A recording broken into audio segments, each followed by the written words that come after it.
Welcome to the tutorial Scanning Images in Animate Pro. As I said in the same tutorial for Animate, before beginning this tutorial, be sure that the drivers for your scanning device have been installed. If you don't have the original discs with the drivers on them for your scanner, you can easily find them. They're usually downloadable from the manufacturer's website. So it's very important that you download them, otherwise Animate Pro will not recognize your scanner or see it in its dialog box. So let's begin by going to the File menu and by selecting Import from Scanner. So the Scan Drawings dialog box opens, and my scanner just happens to be an HP scanner, and if you have multiple devices, they would all be listed here, and you can select which one you want from the list. So your layer options are the same as always. You can either create a new layer or add to existing layer.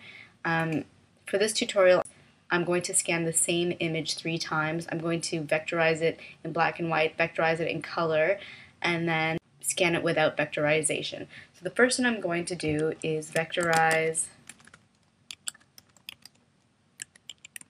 color. So that's what I'm going to call my layer name.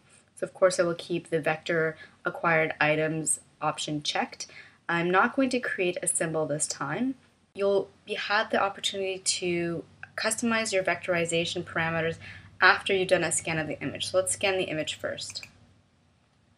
So this is the scanning interface specifically for my printer scanner. So yours might look a bit different. So I'm going to select picture instead of document and scan.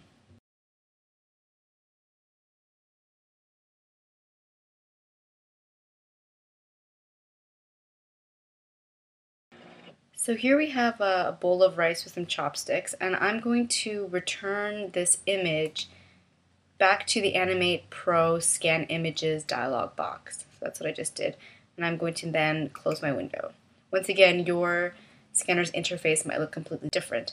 And what this does is it opens the scanner album. So right now we only have one image, and we're going to close this to return back to the scan drawings dialog box. And so as we continually scan, we're going to be able to view all our scanned images in this scanner album here, and this is obviously how you can access that album. So now that we've scanned one image, we can change our vectorization parameters, and I'm going to choose color and double click on that.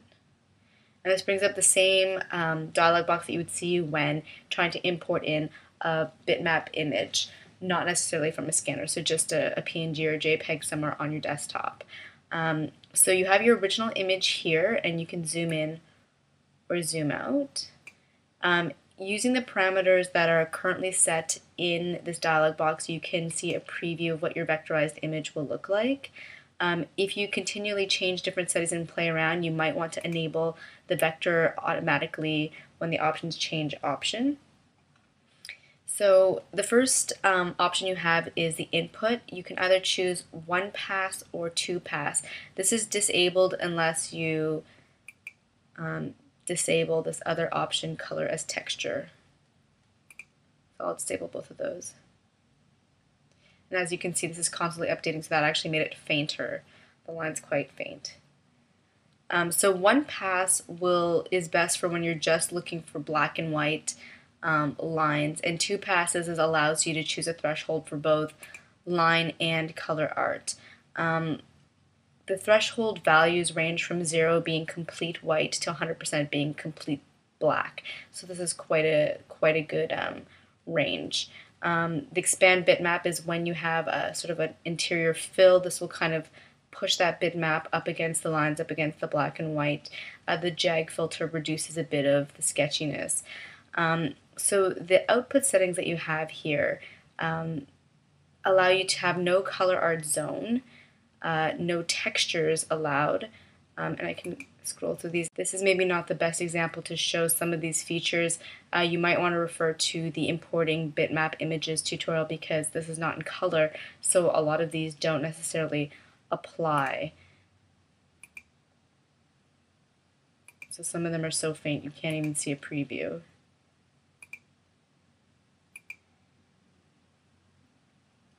So color as texture actually will bring this image in full color, but it'll adjust set a vector frame around the image, which is not necessarily what you want. Sometimes you want to vectorize just the black lines and have the white disappear, but this will bring you in full color.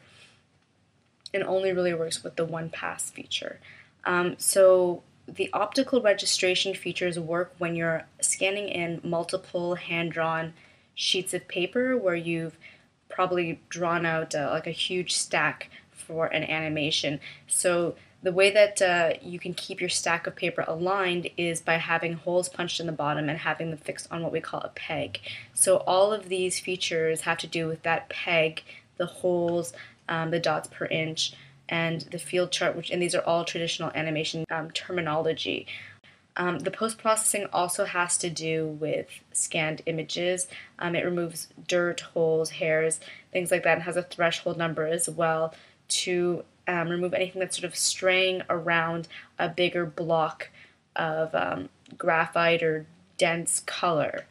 The miscellaneous brings you into closing gaps. This once again works better when you're vectorizing something that's been inked as a solid black line and not necessarily vectorizing color. There are two ways that you can smooth. The first being before triangles are created, the second is after triangles are created. And what we mean is in a lot of software programs, the software tries to normalize what it sees by creating the most stable structure, which is triangular formations. I've seen this a lot in 3D softwares, for example. So when you vectorize something, a stroke, instead of being a vector contour with a stray of points around it, is cut into several sections and has lines that are just zigzagging across in triangular formations. And that's the way the software is able to bring in your image. So you can smooth both before or after this occurs.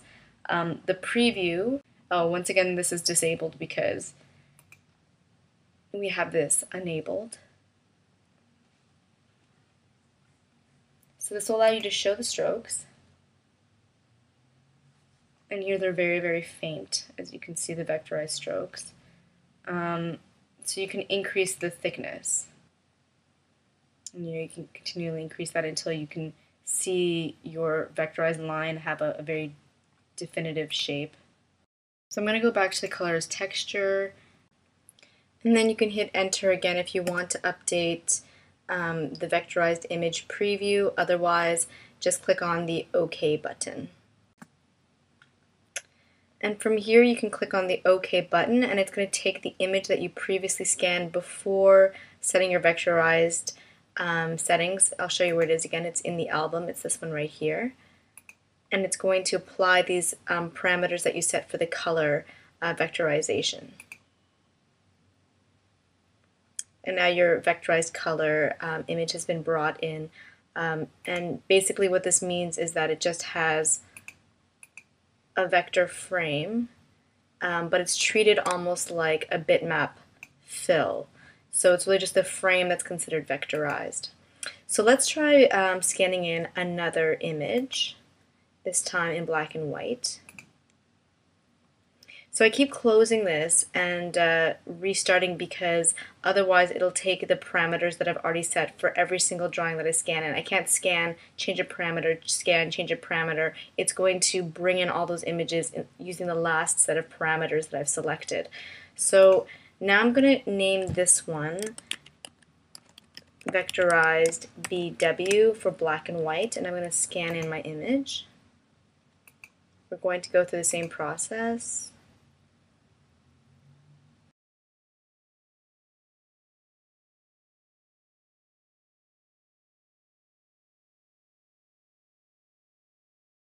So I'm going to send this to my destination by hitting on the return button. And then I'm going to close the window. And I'm going to accept this from my album because I think it's getting just fine. So now I'm going to keep the vectorized required items checked. I'm once again not going to create a symbol. And I'm going to go into the black and white parameters, vectorization parameters this time by double clicking on it. So let's vectorize a preview. And we can see that the image is quite faint. You can't see a solid or structured black outline around the drawing. And this seems pretty normal considering that this is a very pale pencil sketch. We might not expect to see a bold drawing right away. But to correct this problem, you just need to lower your threshold. So 20 works well for a drawing that might have been inked already, but it's far too high for what we're trying to scan in. So maybe I'll change it to something like a 2 or 0. I'll go as low as 0 to give you an extreme example. So we can hit enter again to update the preview. And now the lines look nice and thick and black. You can see a definitive outline of the rice bowl here with the chopsticks. So this seems like a good set of parameters to use. So I'm going to click on the OK button. And now I'm going to click on the OK button here again, and it's going to bring in that drawing that we just scanned into Animate Pro using the black and white vectorization parameters. Okay, you can't see them here just because they're covered by the vectorized color.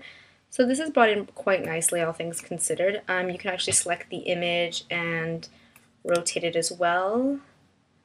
All these little black specks that you can see, let's just zoom in a bit, are probably little flecks of graphite or hair, dust, what have you. So we have a pretty good solid shape here, and you can actually go into the color panel and select a color, and as long as you have the, I think, close large gaps option selected, you could fill this in right away.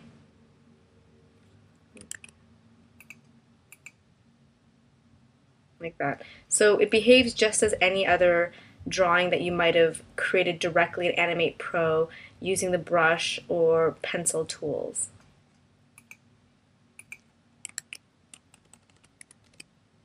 So let's try scanning in one more image. This time, let's create a layer for a pure bitmap image, so no vectorization. So you also have the option of choosing the file format here. So you could choose a PNG, a JPEG. I'll keep it at Targa for now. And you have several options for your alignment rules, those being fit, pan, and project resolution. So fit basically takes an image that is portrait and brings it into the software so that its height matches the height of the camera frame. If you have a portrait image, it brings it in using the opposite rules. It matches the width of the image to the width of the camera frame. If you choose pan, it does the opposite of that. It'll take a portrait image and match the width of the portrait image with the width of the camera frame. What this means is that the rest of the image, the portrait image, will extend beyond the camera frame, which is perfect for panning. Say you have a character that's falling through the sky, you can pan this sort of sky background behind it in a vertical manner. And of course this works the same for landscape images in a horizontal manner. The last option you have is the project resolution. The same example I keep giving is that if you have a project of resolution 720 by 540 like you do with this project, and you bring in a bitmap image of 360 by some other number, well, 360 is 50% of 720, so it's exactly half the width, which means that this image will be brought in as 50% of the camera space. And that works in the contrary as well if the image is bigger than the resolution of your project. So I'm going to choose fit here. And then for the transparency options, you have 4. There's pre-multiplied with white, pre-multiplied with black, straight, and clamp color to alpha. So pre-multiplied with white will take the image that has a transparent background and multiply and feather its edges with white pixels. Pre-multiplied with black will do the same thing but with black pixels. Straight will multiply feathered edges with white, black, and gray pixels, and clamp color to alpha will bring in the image and feather the edges with the alpha value of the image that's being scanned. So if the alpha value is less than 255, which is the max value the alpha can be, then it will only bring in and multiply at that alpha value. So I'm going to keep it at the default pre-multiplied with white, and say scan. So I'm going to choose picture again and scan.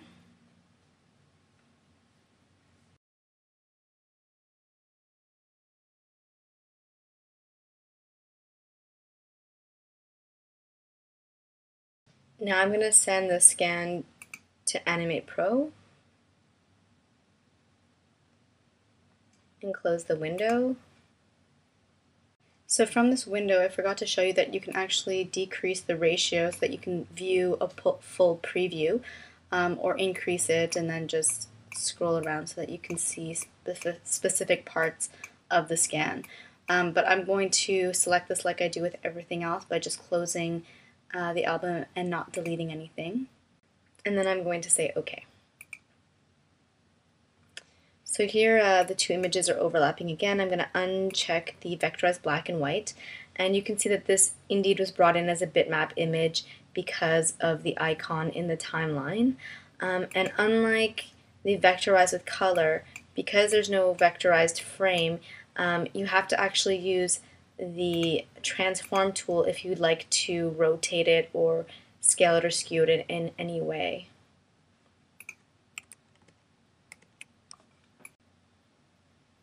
Like that. So it behaves a bit differently than other images that have been vectorized that are a bit easier to manipulate using the other drawing tools. To vectorize it is really to integrate it a little bit better with already vectorized drawings in your animation that you may have created within the software. So that's sort of the purpose of that. But I think that's pretty much it for the tutorial scanning images into Animate Pro. Stay tuned for the next tutorial, importing Adobe Illustrator files and PDFs.